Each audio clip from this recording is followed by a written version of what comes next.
ताहिर नाम के युवक की शादी होती है। वो नई नवेली दुल्हन को विदाई करके अपने घर ले आता है और शादी का पहला दिन था। जब घर पे दुल्हन आती है तो घर में काफ़ी खुशी का माहौल होता है और जो दुल्हन होती है वो भी बहुत खूबसूरत होती है। और ताहिर अपने कमरे को बहुत ही अच्छी तरीके से सजवाता है और फूलों से भर देता है। चारों तरफ फूल की खुशबुएं आती है, गुलाब के फूल जो एक से एक फूल होते हैं वो अपने कमरे के बेडरूम में ले आके सजा देता है। अब ताहिर रात का इंतजार करने लगता है कि जल्दी से रात हो और टाइम हो वो अपनी दुल्हन के पास जाए, क्योंकि सबके मन में एक सपना होता है कि आने वाली जो उसकी दुल्हन हो एक राजकुमारी जैसी हो, खूबसूरत हो, अच्छी हो, दिल की अच्छी हो, घर संभालने वाली हो, सबको साथ लेके चलने वाली हो। तो ताहिर के मन में भी ऐसे सारे सपने थे। वो अपने अच्छे फ्यूचर के सपने देख रहा था और अपनी दुल्हन के पास जाने के लिए बेताब था। और घर वाले भी काफ़ी खुश थे क्योंकि दुल्हन बहुत ही खूबसूरत थी, सुंदर थी देखने में। तो घर वाले भी काफ़ी खुश थे। जो भी देख रहा था वो बस यही कह रहा था कि दुल्हन बहुत ही खूबसूरत है। और इधर घर वाले भी खुश थे और सारी रस्मों रिवाजों को पूरा कर रहे थे। और दुल्हन के कमरे में सब लोग चारों तरफ से उसको घेर के बैठे हुए थे। उसकी बहन, उसकी माँ और जो भी रिश्तेदार नातेदार थे सब दुल्हन के पास बैठे हुए थे और वहाँ से कोई उठने का नाम नहीं ले रहा था। वो बातचीत करने में भी काफ़ी अच्छी थी। तभी अब बारी आती है ताहिर के अंदर जाने की। रात के 12-1 बज जाते हैं और घर वाले भी कहते हैं चलो अब इन दोनों को अकेला छोड़ दो, बहुत टाइम हो गया, अब थोड़ी सी रात बची हुई है। अब ताहिर के मन में लड्डू फूटने लग जाता है, जैसे कि सबके मन में ही फूटता है। अगर कोई भी लड़का जब जवान होता है तो उसके मन में एक ख्वाहिश होती है, एक अच्छी सी दुल्हन हो और एक खूबसूरत दुल्हन, एक सपनों की राजकुमारी हो, उसकी वाइफ। तो ताहिर भी ऐसे कुछ सपने देख रहा था। और जब ताहिर के जाने की बारी होती है, उसकी जो भाभी वगैरह होती हैं उसको ले जाके ताहिर को कमरे के अंदर कर देती हैं और कहती हैं कमरे का दरवाज़ा अंदर से बंद कर लो। ताहिर जाता है, जब अपने दुल्हन का घूंघट उठाता है तो उसको देख के उसके मन में लड्डू फूटने लग जाते हैं। वो बेहद ही खुश हो जाता है। उसका चेहरा देख के वो बहुत ही खुश होता है और जिस तरह से वो कल्पना कर रहा था, जिस तरह की बीवी वो चाहता था, उसी तरह की दुल्हन उसको मिल चुकी थी। अब ताहिर उससे बातें करने लगता है बैठ के और अपने फ्यूचर की प्लानिंग करने लगता है। कुछ अपनी बातें बताता है, कुछ बातें उससे पूछता है। करते करते दोनों एक दूसरे के पास बैठे होते हैं और फिर वो दोनों एक दूसरे के पास बैठ के एक दूसरे के बिल्कुल करीब आने लगते हैं। ताहिर अपनी नई नवेली दुल्हन को बाहों में लेके उससे प्यार भरी बातें करता रहता है और उससे प्यार करने लग जाता है। फिर उसको धीरे धीरे उसके कपड़े निकालने लग जाता है और जब उसने अंडरगारमेंट लास्ट कपड़ा जब हटाया तो उसके रोंगटे खड़े हो जाते हैं। वो चौंक के बिल्कुल खड़ा हो जाता है और उसके पैरों के तले से ज़मीन खिसक जाती है। ताहिर की चीखें निकल जाती हैं और वो दौड़ता हुआ दरवाज़ा खोलकर बाहर भाग जाता है। चीख पुकार सुनकर आज जो अगल बगल जो उसके परिजन थे, उसके भाई बहन, सब घबरा जाते हैं। वो सब दौड़ के जब कमरे की तरफ आते हैं, देखते हैं ताहिर कमरे से निकल के भाग रहा है। घर वालों को कुछ अनहोनी की आशंका होती है। वो दौड़ के दुल्हन के कमरे में जाते हैं और देखते हैं दुल्हन आराम से लेटी हुई है, बिल्कुल शांत। फिर ताहिर, उसके घर वाले ताहिर को बुलाते हैं, उससे पूछने लगते हैं तो वो संकोचाता है, वो कुछ बता नहीं पा रहा था। उसके बाद उसका जो भाई है उसको अलग कमरे में लेके जाता है और फिर वो जो खुलासा करता है उससे उन सब के घर वालों, उनके घर वालों के पैरों के तले से ज़मीन खिसक जाती है। तो चलिए चलते हैं इस कहानी के तह तक और जानते हैं यूपी के बुलंदशहर की हैरान कर देने वाली ये सच्ची घटना। कहानी की शुरुआत होती है उत्तर प्रदेश के बुलंदशहर के जिले के अंतर्गत आने वाले गांव से। गांव का नाम होता है अमरगढ़।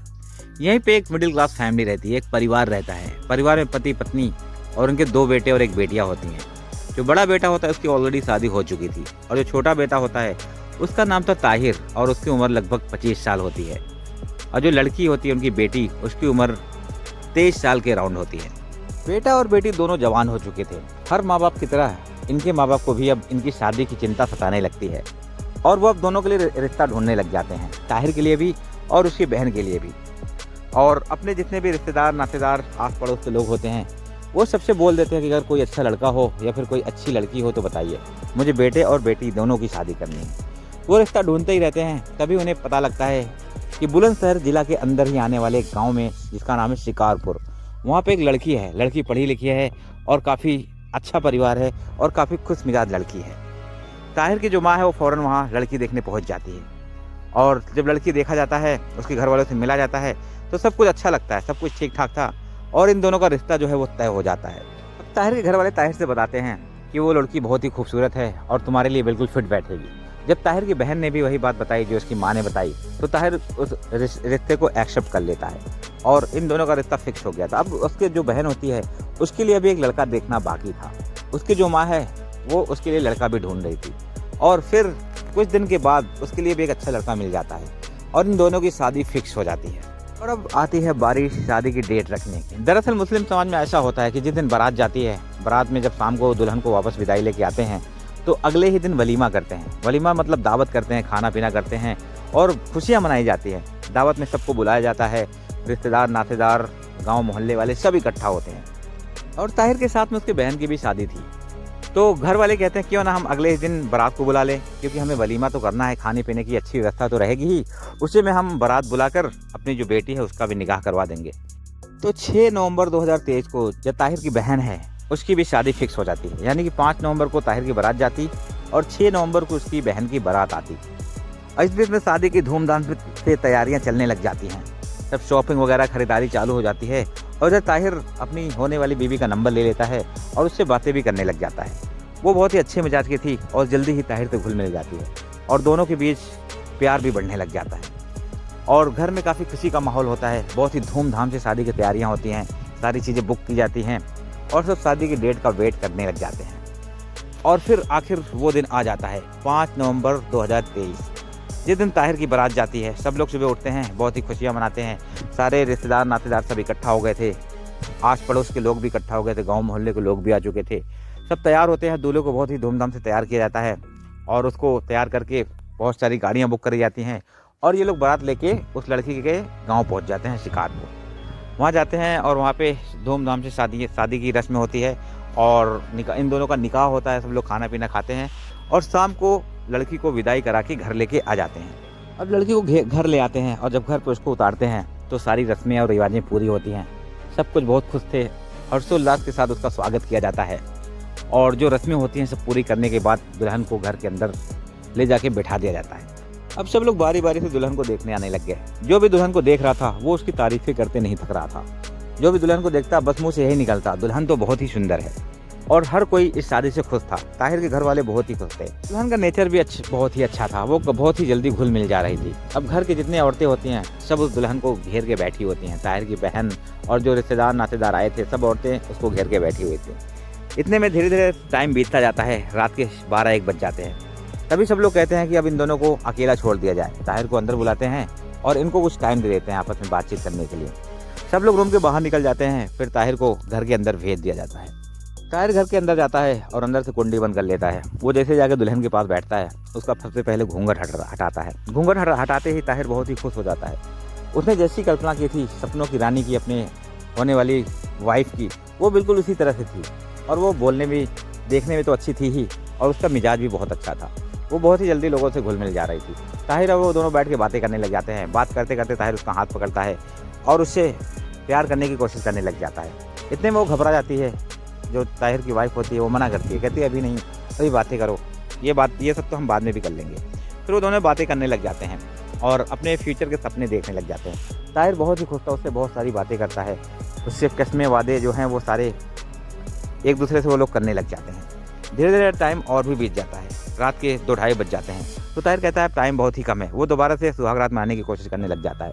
इतने में दुल्हन है जो अब भी घबरा रही थी। तो ताहिर को लगता है कि पहला दिन है, पहली सुहागरात है, तो ये इस वजह से घबरा रही है। ताहिर वो मना ही करती रहती है। इतने में ताहिर उसके कपड़े उतारने लग जाता है। ताहिर एक एक करके जब कपड़े उतारता है, सारे कपड़े उतार देता है। जब बारी आती है अंडरगारमेंट की, ताहिर जब उसके नीचे का लास्ट कपड़ा हटाता है तो उसके गुप्तांग देख के वो चौंक जाता है और उसके मुंह से चीख निकल जाती है। दरअसल जो लड़की होती है ताहिर की वाइफ, उसके जो गुप्तांग होते हैं वो लड़कियों जैसे नहीं होते हैं, वो बिल्कुल अलग थे। वो ऐसा लग ही नहीं रहा था कि ये लड़की है। ताहिर उसको देख के बिल्कुल डर जाता है और उसको यकीन ही नहीं हो पा रहा था कि ये वही लड़की है जिससे अभी ताहिर बैठ के बातें कर रहा था। ताहिर देख के ये सब घबरा जाता है और भागता हुआ रूम से बाहर निकल जाता है। इतने में जब उसके घर वाले आते हैं, उससे पूछताछ करने लग जाते हैं, तो वो अपने भाई से सारी बातें बताता है। वो बोलता है कि जो ये मेरी वाइफ है जिससे मेरी शादी हुई है वो लड़कियों जैसी नहीं है, उसको जो अंदर का गुप्तांग है वो बिल्कुल अलग है। ये सब सुन के ताहिर के घर वाले भी घबरा जाते हैं। उन्होंने बड़े बड़े सपने देखे थे और शादी में बहुत सारा खर्चा भी कर दिया था। अब ताहिर और उसके घर वालों के सपनों पे पानी फिर चुका था। अब ताहिर बिल्कुल उदास हो गया था, वो बिल्कुल भी हंस नहीं रहा था। जो शादी की खुशियाँ थी अब वो मातम में बदल गया था। अब ताहिर बोलता है कि मुझे इसके साथ नहीं रहना है, मैं इसके साथ नहीं रह सकता हूँ। इतने में ताहिर की जो माँ होती है वो सबको बैठा के समझाती है और बोलती है कल हमारी बेटी की बारात आनी है, अभी सब कोई शांत रहो। इस बारे में हम जब बारात आएगी और हमारी बेटी की विदाई हो जाएगी उसके बाद इस बारे में हम डिस्कस करेंगे, चर्चा करेंगे। सब लोग अपने अपने कमरे में जाते हैं और ताहिर भी अपने भाई के कमरे में जाता है, वहाँ पे सो जाता है। और दुल्हन है जो वो रात भर अकेली ही सोती है। अब सुबह हो जाती है, ताहिर सो के उठता है और उसका जो मूड है वो बिल्कुल ख़राब होता है, वो बहुत ही दुखी होता है। शादी का जो माहौल था वो बिल्कुल ख़राब हो चुका था, घर वाले सारे दुखी थे। अब लोग एक दूसरे से ज़्यादा बात भी नहीं कर रहे थे, बस इंतज़ार था उस लड़की की विदाई का। और आखिरकार दोपहर होता है, उस लड़की की, उनकी बेटी की बारात आती है और शादी की सारी रस्में होती हैं, धूमधाम से शादी होती है, उनका निकाह होता है। उसके बाद शाम को जब उसकी रुखसती हो जाती है, फिर ताहिर के घर वाले उसके ससुराल में फ़ोन करते हैं उस लड़की के माँ बाप को। ताहिर के घर वाले जब बताते हैं, उनसे बोलते हैं कि आपने हमारे साथ बहुत ही बड़ा धोखा किया है। आपकी जो लड़की है उसका जो गुप्तांग है वो मर्दों वाले हैं और आपने एक किन्नर बेटी की शादी हमारे बेटे के साथ कर दी और इसकी जानकारी आप लोगों ने हमको नहीं दी, हमारे परिवार को नहीं दी। तो आप लोगों ने बहुत ही बड़ा धोखा किया है। आप लोग आइए और अपनी बेटे को ले जाइए। लड़की के जो घर वाले होते हैं वो नाराज़ हो जाते हैं, वो उल्टा ताहिर के घर वाले के ऊपर ही इल्ज़ाम लगाने लग जाते हैं। वो कहते हैं आप लोग हमारी बेटी पे बहुत ही बड़ा इल्ज़ाम लगा रहे हो, हमारी बेटी ऐसी नहीं है, वो बिल्कुल ठीक है और अगर आप लोगों को नहीं रखना है तो साफ साफ बताइए, हम कानूनी तरीके से आपसे बात करेंगे, फिर जो कानूनी कार्रवाई होगी वो करेंगे और दहेज उत्पीड़न का केस भी आप पे लगाएंगे। इतना सुन के ताहिर के घर वाले बिल्कुल घबरा जाते हैं।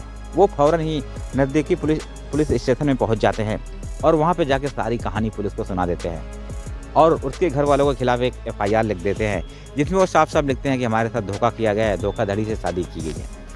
पुलिस धोखाधड़ी का FIR लिख लेती है और फ़ौरन उस लड़की को और उस लड़की के घर वालों को उठा लेती है, उनसे पूछताछ चालू कर देती है। लड़की के घर वालों से पूछती है तुमने ऐसा क्यों किया। तो लड़की वाले कहते हैं कि हमारी बेटी थी, इसकी शादी की हमें चिंता थी, सबकी बेटी की तरह ये हमारी एक बेटी है, लेकिन ये इसके अंदर थोड़ी बहुत ही कमियाँ, ये पूरी तरह से किन्नर नहीं है, इसका जो गुप्तांग है वही मर्दों वाला है, बाकी ये अपना जेंडर चेंज कराने के लिए रेडी है। दुल्हन भी कहती है मैं ताहिर के लिए अपना जेंडर चेंज करा लूँगी और मैं इसके साथ रहना चाहती हूँ, ये शादी तोड़ना नहीं चाहती हूँ और मैं शादी अपना जेंडर चेंज करा के लड़की बन जाऊँगी और ताहिर के साथ पूरी ज़िंदगी गुजार दूँगी। मैं इसके घर वालों की सेवा करूँगी और इसकी भी सेवा करूँगी। लेकिन ताहिर के जो घर वाले हैं वो उसको एक्सेप्ट करने से मना कर देते हैं। वो कहते हैं ये लड़की बन के अपनी ज़िंदगी तो गुजार लेगी, लेकिन हमारे जो वंश है, हमारा जो परिवार है वो आगे नहीं बढ़ पाएगा, क्योंकि इससे कभी बच्चे पैदा नहीं हो पाएंगे। ताहिर के घर वाले उसको अपनाने से मना कर देते हैं और पुलिस वाले दोनों में समझौता करा के घर भेज देते हैं और अभी ये केस चल रहा है। उसके बाद जो लड़की है वो ताहिर के पास फ़ोन करती है।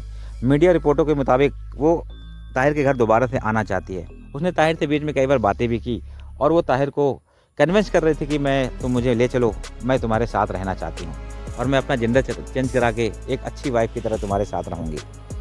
लेकिन ताहिर और ताहिर के घर वाले इस बात पे एग्री नहीं होते हैं। वो किसी भी हाल में उस लड़की को अपने घर लाने के लिए राजी नहीं होते हैं और उधर वो लड़की भी तलाक नहीं देना चाहती है। अभी ये केस ऑलरेडी चल रहा है। तो दोस्तों, आप लोगों की इस कहानी के बारे में क्या राय है, अपनी राय कमेंट में ज़रूर बताएं और वीडियो अच्छी लगी हो तो लाइक करिए और चैनल पे अगर आप नए हैं तो सब्सक्राइब कर लीजिए। ऐसे बहुत सारी सच्ची घटनाओं पे आधारित कहानियाँ आप तक पहुँचती रहेंगी।